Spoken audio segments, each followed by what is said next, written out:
That is correlated with career, ऐसा नहीं है। आज हम एक रिस्पॉन्सिबिलिटी के बारे में बात करने हैं, that is administration.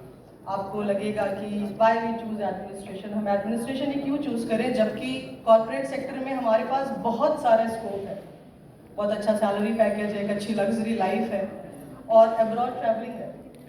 But administration हमें रिस्पॉन्सिबल बनाता है टूवर्ड सोसाइटी। हमारी सोसाइटी के प्रति क्या रिस्पॉन्सिबिलिटी है, ये हमें एडमिनिस्ट्रेशन सिखाता है। एडमिनिस्ट्रेशन सिर्फ कुर्सी पे बैठना नहीं है या फाइलों को पास करना नहीं है। एडमिनिस्ट्रेशन या एडमिनिस्ट्रेटर की कैपेबिलिटी पे डिसाइड या डिपेंड करता है कि उसके एक सिग्नेचर से एक आम बच्चे को शिक्षा मिलेगी या नहीं, एक आम किसान को उसकी फसल का सही दाम मिलेगा या नहीं। हम बात करें तो एडमिनिस्ट्रेशन या administrators are the operational backbone of the society. ये ऑपरेशनल बैकबोन होते हैं, ये सोसाइटी में आ रही क्राइसिस को मैनेज करते हैं, ये सोशल और एनवायरनमेंट डेवलपमेंट करते हैं, इकोनॉमिक डेवलपमेंट करते हैं। हम इन सारी जगहों की जो बात कर रहे हैं या इन सारे रोल्स की जो बात कर रहे हैं, अगर हम सोचें कि why we discuss on the stage of brain infra IAS, तो ब्रेन इंफ्रा आईएएस को जब से मैं जानती हूँ, इनका जब से करियर शुरू हुआ या सफ़र शुरू हुआ 2017 से, इनका इस सफ़र का जो सबसे मजबूत स्टेप है कि जो प्रिपरेशन का सबसे हार्ड टाइम होता है, हम उस प्रिपरेशन को ही इतना इजी बनाएं और सिर्फ सिलेबस रटाना इनका काम नहीं है। ये आपका एक एडमिनिस्ट्रेटिव माइंडसेट प्रिपेयर करते हैं कि आपको कैसे मुश्किलों में या प्रेशर में पेशेंस के साथ बिहेव करना है, आपको कैसे कोई भी, फॉर एन एग्जाम्पल अभी हमने कोविड पैंडेमिक झेला है, उस समय जितने भी एडमिनिस्ट्रेटर्स थे उन्होंने कैसे पेशेंस के साथ उस हार्श टाइम को फेस किया और लोगों को और सोसाइटी को सर्व किया।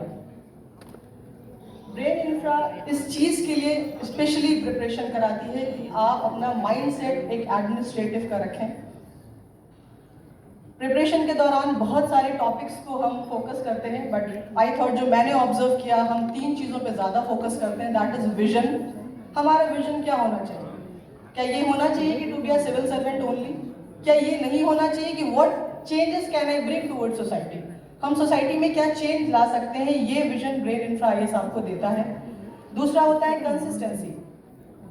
आप जो प्रिपरेशन कर रहे हैं आईएएस की, सिविल सर्विसेज की, that is not easy, but ये हार्श होने के साथ साथ कंसिस्टेंसी मांगता है। ये आपसे एक छोटी मेहनत जो आप रोज करते हैं उसके एक बड़े परिणाम को लाने में सार्थक होता है। थर्ड, अगर मैं बात करूं इंटीग्रिटी, आपकी ईमानदारी, लोग ये सोच के मेहनत करते हैं कि हम जब कुछ बन जाएंगे तो दिखाएंगे कि हमने क्या किया, बट ये एडमिनिस्ट्रेशन, ये सिविल सर्विसेज आपसे ये नहीं कहता है कि जब आप बन जाए तब आप दिखाएं। आप बनने से पहले वो काम करें कि लोग देखें। जब आप एडमिनिस्ट्रेशन की प्रोफाइल या एडमिनिस्ट्रेटर बन जाए या सिविल सर्विसेज में आ जाए, तो भी आप उस समय काम करें जब आपको कोई देख ना रहा हो, आपको दिखाने की जरूरत ना हो, आपका काम बोले कि आपने जो काम किया वो सोसाइटी के लिए कितना बेनिफिशियल है। एडमिनिस्ट्रेशन, सिविल सर्विसेज बनना बहुत, या सिविल सर्विसेज में जाना, पार्टिसिपेट करना इतना आसान नहीं है, बट नामुमकिन भी नहीं है। जो यहाँ पे क्वालिफाई करके आए हैं with the help of brain infra IAS, उन्हीं की तरह मैं आपसे कहना चाहूँगी कि ब्रेन इंफ्रा आईएएस आपको हमेशा सपोर्ट करता है आपकी रेगुलर स्टडीज़ में आ रही हर्डल्स को कोप अप करने के लिए।